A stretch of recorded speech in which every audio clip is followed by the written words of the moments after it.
ഒരു രാജ്യം ഒരു തെരഞ്ഞെടുപ്പ് സംബന്ധിച്ച് രാംനാഥ് കോവിന്ദ് സമിതി രാഷ്ട്രപതിക്ക് റിപ്പോർട്ട് സമർപ്പിച്ചു. 2029 രാജ്യത്ത് തെരഞ്ഞെടുപ്പുകൾ ഒന്നിച്ചു നടത്താൻ കഴിയുന്ന വിധത്തിലുള്ള ശുപാർശകൾ അടങ്ങുന്ന റിപ്പോർട്ടാണ് രാഷ്ട്രപതിക്ക് സമർപ്പിച്ചത്.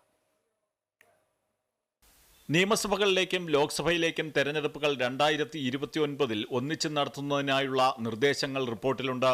തെരഞ്ഞെടുപ്പ് കമ്മീഷനും നിയമ കമ്മീഷനും ഒക്കെ മുന്നോട്ട് വെച്ച നിർദ്ദേശങ്ങൾ കൂടി കണക്കിലെടുത്താണ് റിപ്പോർട്ട് തയ്യാറാക്കിയിട്ടുള്ളത്. നിയമസഭകളുടെ കാലാവധി 2029 ലോക്സഭാ തെരഞ്ഞെടുപ്പിനനുസരിച്ച് ക്രമീകരിക്കുക എന്ന നിർദ്ദേശവും രാംനാഥ് കോവിന്ദ് അധ്യക്ഷനായ ഉന്നതതല സമിതി തയ്യാറാക്കിയ റിപ്പോർട്ടിലുണ്ട്. ഈ നിർദ്ദേശം പരിഗണിച്ചാൽ കേരളമടക്കം സംസ്ഥാനങ്ങളുടെ കാലാവധി കുറയ്ക്കേണ്ടി വരും. തദ്ദേശ സ്ഥാപനങ്ങളുടെ തെരഞ്ഞെടുപ്പും ഏകീകരിക്കും. തൂക്കുസഭയോ സർക്കാരിന് സഭയിൽ ഭൂരിപക്ഷം നഷ്ടപ്പെടുന്ന സാഹചര്യമോ ഉണ്ടായാൽ അവശേഷിക്കുന്ന 5 വർഷത്തേക്ക് തെരഞ്ഞെടുപ്പ് നടത്താമെന്നും റിപ്പോർട്ടിൽ പറയുന്നു.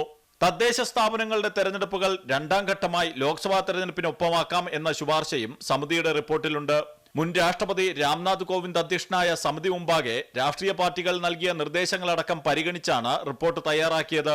ആഭ്യന്തരമന്ത്രി അമിത്ഷാ, നിയമമന്ത്രി അർജുൻ റാം മേഘ്വാൾ, ഗുലാം നബി ആസാദ് തുടങ്ങിയവർ അംഗങ്ങളായ സമിതിയാണ് റിപ്പോർട്ട് തയ്യാറാക്കിയത്.